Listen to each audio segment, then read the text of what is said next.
منبع نور ہدایت زینت القرآن ہے۔ السلام علیکم ورحمۃ اللہ وبرکاتہ۔ بسم اللہ الرحمن الرحیم۔ الحمد للہ رب العالمین والصلاة والسلام علی سید المرسلین وعلی آلہ واصحابہ وازواجہ وذریاتہ واہل بیتہ اجمعین، اما بعد فاعوذ باللہ من الشیطان الرجیم، بسم اللہ الرحمن الرحیم۔ یا ایہا النبی انا ارسلناک شاہدا ومبشرا ونذیرا وداعیا الی اللہ باذنہ وسراجا منیرا۔ حضرات علماء کرام، مشائخ اعظام، میرے دینی اور اسلامی بھائیوں، پیارے بچوں، یہ ہماری اور آپ کی سعادت مندی اور بہت بڑی خوش بختی ہے کہ آج ہمارے اور آپ کے معبود نے ہمیں اور آپ کو ایک ایسی نورانی اور بابرکت اور مقدس مجلس میں شریک ہونے کی توفیق عطا فرمائی ہے، جسے نعت نبی اور عظمت صحابہ کے عنوان سے منعقد کیا گیا ہے۔ میں دل کی گہرائیوں سے عزیز محترم مولانا مفتی محمد اسعد صاحب قاسمی سلمہ کو مبارکباد پیش کرتا ہوں، جن کی سعی پیہم اور جہد مسلسل کے نتیجے میں الحمدللہ یہ نورانی محفل منعقد ہوئی۔ اس کا بنیادی مقصد یہ ہے کہ سرور کائنات صلی اللہ علیہ وسلم کی بارگاہ میں شعراء کرام کے حوالے سے نعتیہ کلام اس لیے پیش کیا جائے، اسے سنا جائے کہ رسول اللہ صلی اللہ علیہ وسلم کی محبت اور آپ کی عقیدت ہم سب کے قلوب میں جاگزیں ہو جائے۔ رسول اللہ صلی اللہ علیہ وسلم کی محبت مطلوب ہے اور آپ علیہ السلام کی عقیدت بھی مطلوب ہے۔ اطاعت تو ہے ہی مطلوب، لیکن حقیقت یہ ہے کہ کوئی انسان کسی بھی شخص کی اطاعت اس وقت تک کر ہی نہیں سکتا جب تک اس کے دل کے نہا خانوں میں اس کی محبت اور عقیدت علی وجہ الکمال موجود نہ ہو۔ تو اس بزم کا مقصد یہ ہے کہ ہم رسول اللہ صلی اللہ علیہ وسلم کی وہ تعریفیں سنیں، آپ علیہ السلام کی وہ نعتیں سنیں، آپ علیہ السلام کی وہ مدح سنیں کہ اس کو سن کر نبی کریم صلی اللہ علیہ وسلم کی محبت اور آپ کی عقیدت ہمارے قلوب میں پیدا ہو، اور وہ محبت اور عقیدت ہمیں اور آپ کو اطاعت مصطفیٰ پہ آمادہ کر دے۔ اللہ ہمیں اور آپ کو اس کی توفیق عطا فرمائے۔ ظاہر بات ہے کہ یہ موقع کوئی بیان اور خطاب کا تو نہیں ہے۔ میں نے اپنے خطبے میں جو آیتیں پڑھی ہیں اس میں ایک لفظ، بلکہ دو لفظ، سراجم منیرا، اس کے تعلق سے چند باتیں عرض کروں گا، اور صحابہ کے تعلق سے ایک جملہ، اور پھر میں چاہوں گا کہ میری بھی اس میں کچھ شرکت ہو جائے۔ میرا نعتیہ کلام نور سحر کے نام سے تباہ ہوتا ہے، اس کا تھوڑا سا کچھ اس کے چند اشعار آپ کو سناؤں۔ بالکل بالکل، یہ خواہش تھی حضرت، آپ نے خود اظہار فرما دیا ہے۔ اللہ تعالیٰ نے اپنے محبوب نبی صلی اللہ علیہ وسلم کی کچھ عظیم صفات کا تذکرہ کیا ہے ان آیات میں نبی کو مخاطب کرتے ہوئے۔ یا ایھا النبی انا ارسلناک شاہدا ومبشرا ونذیرا وداعیا الی اللہ باذنہ وسراجا منیرا۔ تو آج کی اس مجلس میں جو میرے پاس تھوڑا سا وقت ہے، اس میں سراجا منیرا کو چند لفظوں میں عرض کرنے کی کوشش کروں گا۔ اس سے ہمیں اور آپ کو یہ احساس نہیں، یقین ہو جانا چاہیے کہ ہماری 24 گھنٹے کی معمولاتی زندگی میں اللہ کے آخری نبی ہماری ضرورت ہے۔ اللہ ہمیں ان کی ضرورت محسوس کرا دے۔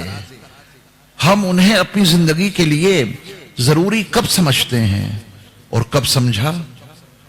24 گھنٹے کی جو ہماری معمولاتی زندگی ہے اس پہ نگاہ دوڑائیے۔ ہم نے اس پوری 24 گھنٹے کی معمولاتی زندگی میں نبی کی ضرورت کبھی محسوس کی؟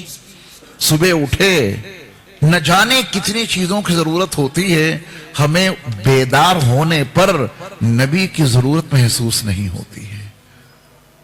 پھر شام تک کی جو مصروفیات ہیں، اپنے ذہن کے پردے پر اپنی تمام مصروفیات لائیے اور پھر یہ دیکھیے کہ صبح سے لے کے شام تک میں نے نہ جانے کتنے کام کیے، ان تمام کاموں میں مجھے کہیں نبی کی ضرورت محسوس ہوئی؟ سورج غروب ہو گیا، رات آ گئی، شب ڈھلنے لگی اور پھر بھی ہمیں نبی کی ضرورت محسوس نہیں ہوئی۔ یہ ہمارا بہت بڑا جرم ہے۔ وہ ہماری اور آپ کی زندگی کے ہر شعبے اور ہر حصے میں ان کی ضرورت ہمیں محسوس ہونی چاہیے۔ تو میں سراجم منیرہ سے اس ضرورت کا احساس دلانے کی کوشش کروں گا۔ اللہ مجھے اور آپ کو اپنی 24 گھنٹے کی معمولاتی زندگی میں ہم اور آپ نبی کو اپنی ضرورت محسوس کرنے لگیں۔ صحابہ کا جو خصوصی امتیاز ہے وہ کیا ہے؟ صحابہ کا خصوصی امتیاز یہ ہے کہ انہوں نے اپنی زندگی کے ہر لمحے میں نبی کی ضرورت کو محسوس کیا اور پھر نبی سے ہدایت لی، اس کے مطابق قدم بڑھایا، خاک سے اٹھے، ہم دوش سریا ہو گئے۔ اللہ ہمیں اور آپ کو بھی توفیق عطا فرمائے۔ میں نے سچ کہا یا غلط؟ ہم ان کی ضرورت کو محسوس ہی نہیں کرتے، کام سارے کر لیتے ہیں۔ اور حقیقت یہ ہے کہ ایک لقمہ بھی اگر ہم اٹھائیں منہ میں رکھنے کے لیے، یہاں بھی نبی کی ضرورت ہے۔ کپڑے پہنے، اس میں بھی ان کی ضرورت ہے۔ اب چونکہ وقت بہت مختصر ہے، میں تفصیل میں جائے بغیر یہ جملہ آپ کی خدمت میں عرض کیے دیتا ہوں کہ ہم زندگی میں جتنے کام کرتے ہیں، ہر کام میں مجھے اور آپ کو ان کی ضرورت ہے، مگر ہم محسوس نہیں کرتے، تبھی تو ناکام ہیں۔ جس دن ان کی ضرورت کو محسوس کر لیا اور پھر ان کے نقش قدم پر چلے، حکیم اختر صاحب نور اللہ مرقدہ کے بقول کہ 2 گام کوئی چل کر اس راہ پر بھی دیکھے۔ یہ گام فارسی زبان کا لفظ ہے، گام کا اردو میں ترجمہ ہوگا قدم، گام کا ترجمہ قدم۔ 2 گام کوئی چل کر اس راہ پر بھی دیکھے، کتنی حسین ہے راہیں، کتنا حسین سفر ہے۔ ہم نے اس پہ قدم کب رکھا؟ نہ اس کے حسن کا پتہ، نہ اس کی افادیت اور اہمیت اور ضرورت کا پتہ۔ ہم صراط مستقیم کی دعا ہر نماز میں مانگتے ہیں، اہدنا الصراط المستقیم۔ صراط مستقیم کے تعارف میں اگر آپ قرآن کے حوالے سے 2 جملوں پر نگاہ دوڑائیں تو رب کعبہ کی قسم ہمیں اور آپ کو ہر قدم پر نبی کی ضرورت محسوس ہوگی۔ یاسین شریف پڑھیے شروع سے۔ یاسین والقرآن الحکیم انک لمن المرسلین علی صراط مستقیم۔ قسم کھائی ہے اللہ نے اور اپنے نبی کے بارے میں بتایا کہ وہ صراط مستقیم پر ہیں۔ اس کا سیاق و سباق ذہن میں رکھیے گا، وہ صراط مستقیم پر ہیں، ہم اور آپ نہیں ہیں، ٹھیک ہے؟ اور حضرت ہود کا وہ بیان جو سورہ ہود میں موجود ہے، ذرا اس کو پڑھیے۔ ان ربی علی صراط مستقیم، یقین جانو میرا رب صراط مستقیم پر ہے۔ اگر آپ کو یہ 2 سرے مل گئے تو نبی کی ضرورت محسوس ہوگی اور بہت زیادہ محسوس ہوگی۔ ابھی ہمارے قاری ذیشان صاحب نے پڑھا تھا، یقین صاحب نے، کہ منزل اللہ اور نبی ہمارا راستہ۔ قاری صاحب آپ نے پڑھا تھا، وہ اسی کو میں نے سنا تو یہ دونوں آیتیں مجھے یاد آ گئیں۔ یاسین والقرآن الحکیم انک لمن المرسلین علی صراط مستقیم، اور پھر ان ربی علی صراط مستقیم۔ اب دیکھیے صراط مستقیم کے 2 کنارے ہیں، ایک وہ کنارہ انتہا اور ایک ابتدا۔ بہت دھیان سے دیکھیے گا، نبی کی ضرورت کو محسوس کیجئے گا۔ آخری کنارے پر اللہ، جن کو پانے کے لیے اور وہاں تک رسائی کے لیے فَفِرُّوا إِلَى اللَّهِ کا آرڈر ہے مجھے بھی اور آپ کو بھی۔ دوڑو، تیزی سے جاؤ اللہ کی طرف، ٹھیک؟